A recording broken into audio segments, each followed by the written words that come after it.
Un item encore plus étonnant se retrouve dans les dernières pages de la Convention de Genève de 1949 sous la rubrique « Protection des victimes de guerre et des civils ».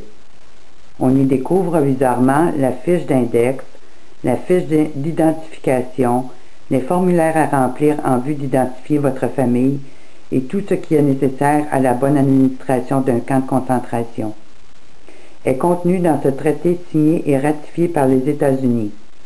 De plus, s'il survient un conflit aux États-Unis n'impliquant que les États-Unis, ce traité peut entrer immédiatement en vigueur, ce qui peut inclure des procédures d'instauration de camps de concentration.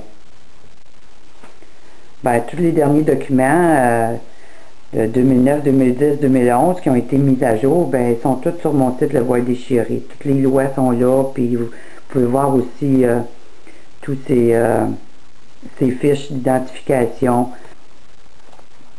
L'article 48 de la Convention stipule, et je paraphrase, « Si vous commettez une infraction dont la seule intention est d'attenter au pouvoir en place, mais sans pour autant attenter à la vie ou à la santé des membres du pouvoir en place, entre parenthèses, par exemple, en parlant uniquement contre ce pouvoir, fermez la parenthèse, comme dans le cas d'une situation de la loi martiale, alors vous pouvez être emprisonné de sorte que la durée de l'incarcération soit proportionnelle à l'infraction commise. » Pour sa part, le président Dwight Eisenhower ne pensait pas que le contenu de cet article était assez puissant en soi, puisqu'il y a fait ajouter les amendements suivants.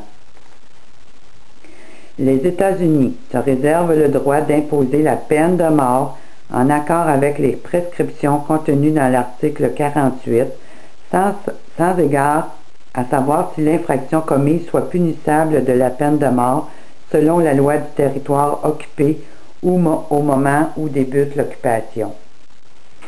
Aujourd'hui, on sait qu'avec les nouvelles lois, ils peuvent nous incarcérer juste en prévision qu'on pourrait commettre un crime dans plusieurs années. Si on parle contre le gouvernement, on est considéré comme étant des terroristes.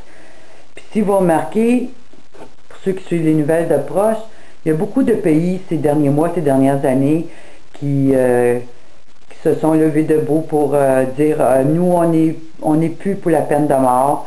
On a passé des lois étant contre la peine de mort. Mais ce qu'ils ne vous disent pas, c'est que de l'autre côté, avec les nouvelles lois internationales qui vont passer par le Conseil de sécurité, très bientôt, ils vont sortir les guillotines, puis ils vont sortir, les militaires vont commencer à se promener dans les rues puis tirer sur tout le monde. Les musulmans vont couper les têtes à tout le monde. Ils vont brûler, ils vont crucifier, ils vont faire toutes sortes de barbaries impensables. Alors qu'ils nous disent que, oh non, on a enlevé la peine de mort pour soutenir les droits humains. Alors, c'est tout de la bullshit.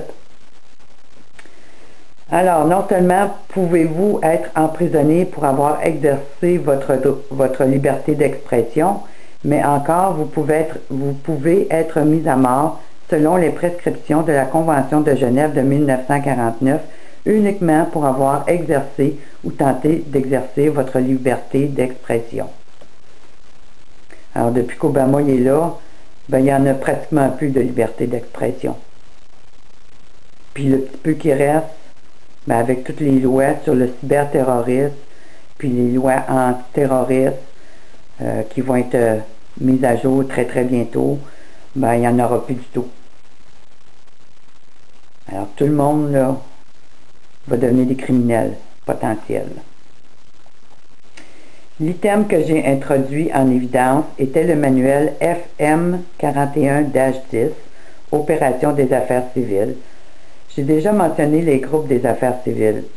Permettez-moi alors de citer le manuel à propos de l'une des fonctions qu'impliquent ces groupes des affaires civiles. Item 4.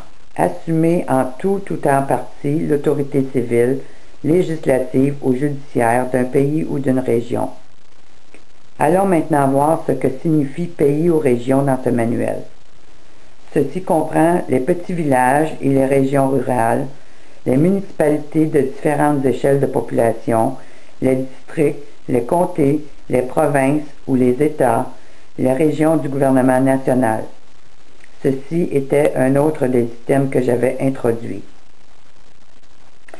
Nulle part dans ce manuel n'est exclu de ce programme d'être mis en application ici même aux États-Unis. En fait, à Kearney, New Jersey, le groupe des affaires civiles entra dans la région et se pratiqua à des exercices en vue de prendre le contrôle du gouvernement.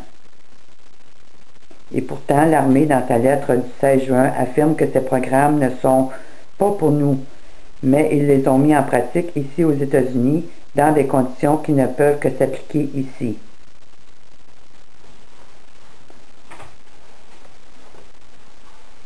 Il y a quelqu'un, il y a quelques semaines, qui m'a posé la réflexion quand je lui parlais de toutes ces pratiques militaires qu'il y avait aux États-Unis puis au Canada. Il me répondait, ils font juste se pratiquer. Fait que quand ils vont dans d'autres pays, ben ils sont prêts. J'ai dit non. J'ai dit, c'est pas ça là, qui se met en place. Les pratiques militaires qui ont lieu aux États-Unis, c'est pour préparer l'invasion qu'ils vont faire aux États-Unis, au Canada, puis dans tous les pays où a lieu des pratiques militaires. Ça n'a rien à voir avec le fait d'avoir des bons militaires prêts. Le fait, c'est l'invasion qu'ils sont en train de préparer. Tout en nous niant à nous, citoyens, qui sont en train de préparer cette invasion. L'étude des grandes lignes du manuel de terrain FM 4110 à la page J24, Institution pénale 1-B, fait ressortir qu'il existe bel et bien un programme de camps de concentration et de travail, quantité, location et capacité. Il est important de remarquer qu'un camp de concentration et un camp de travail sont toujours situés l'un de l'autre pour des raisons évidentes. Puis, à la page D4 du même manuel, se trouve un exemple de reçu devant servir pour la saisie de biens. Un exemple rédigé en anglais et renfermant une terminologie applicable seulement au territoire des États-Unis. À la page 8-2 du même manuel, sous l'entête Table d'organisation et d'équipement, nous découvrons qu'il y a 3 autres organisations qui travailleraient de concert avec l'opération des affaires civiles.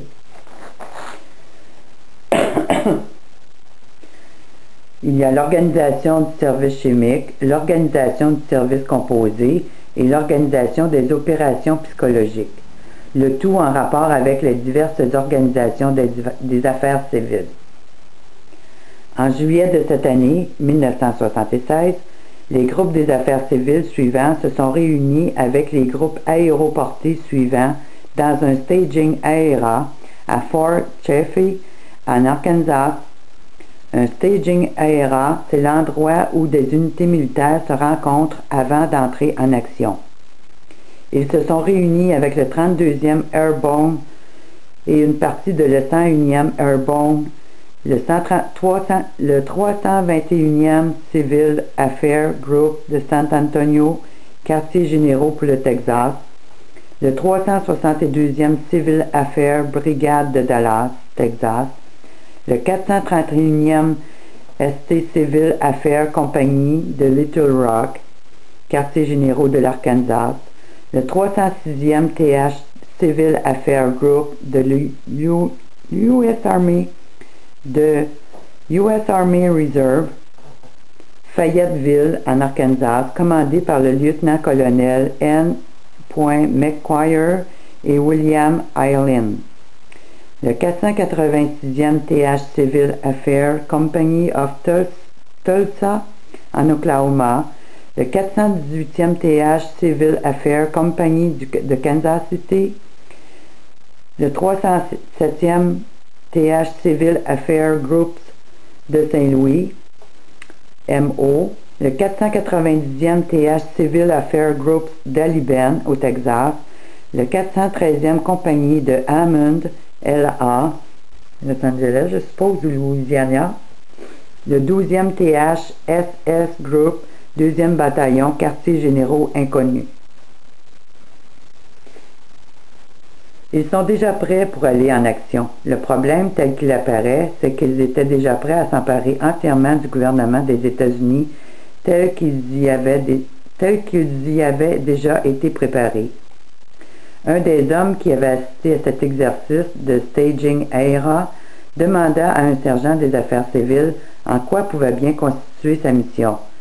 Le sergent lui expliqua que les civils de ce pays seront réellement surpris lorsque les groupes des affaires civiles commenceront à diriger les différents leviers du gouvernement.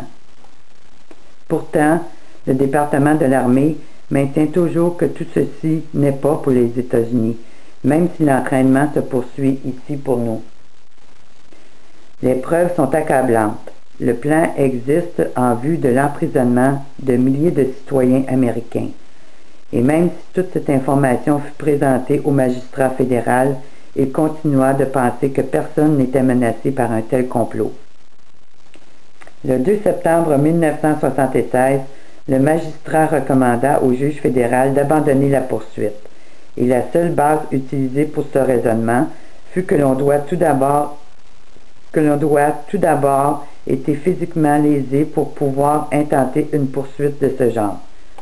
Il ne crut pas, bien que toutes ses planifications, ses préparations et ses entraînements se poursuivaient, qu'un seul citoyen en ait été lésé, même si les citoyens pouvaient craindre d'exercer leur liberté d'expression par crainte d'être détenus et emprisonnés dans un camp de concentration à une date ultérieure.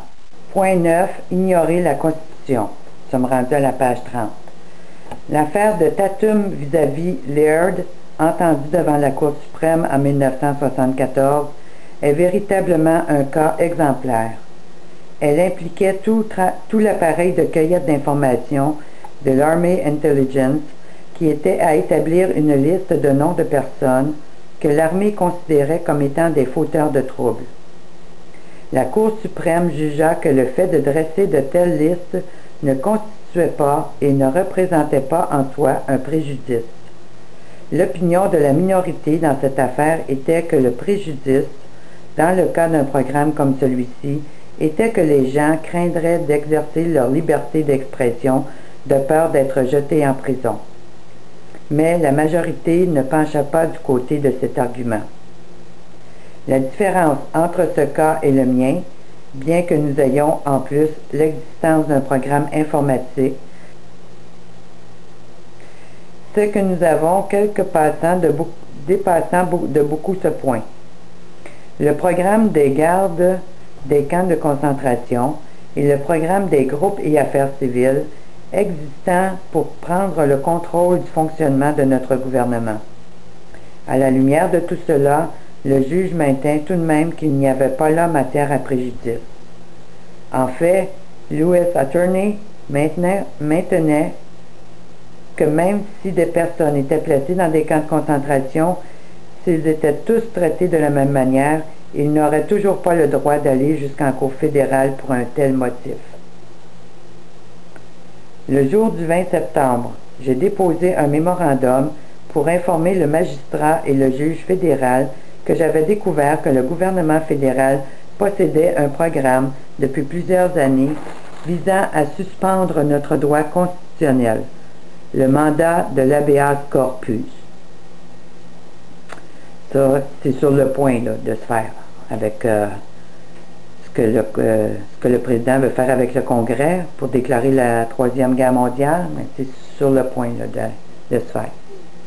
Cette information venait soutenir la poursuite. L'habeas corpus est le nom donné à cet instrument, à ce moyen légal utilisé pour amener quelqu'un devant un juge lorsque cette personne est illégalement emprisonnée ou détenue, de sorte que cette personne puisse recouvrer sa liberté.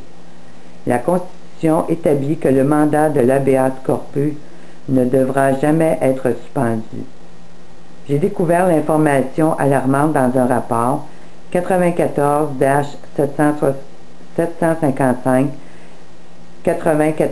94e Congrès, 2e session du Sénat, le 26 avril 1976, intitulé « Les activités des services d'intelligence et les droits des Américains », livre 2.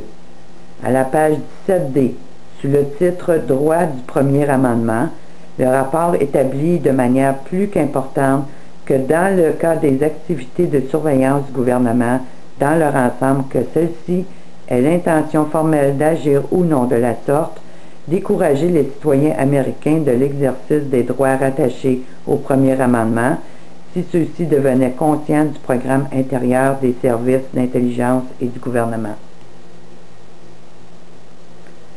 Quelles sont les prérogatives au Canada et en France face à une situation semblable?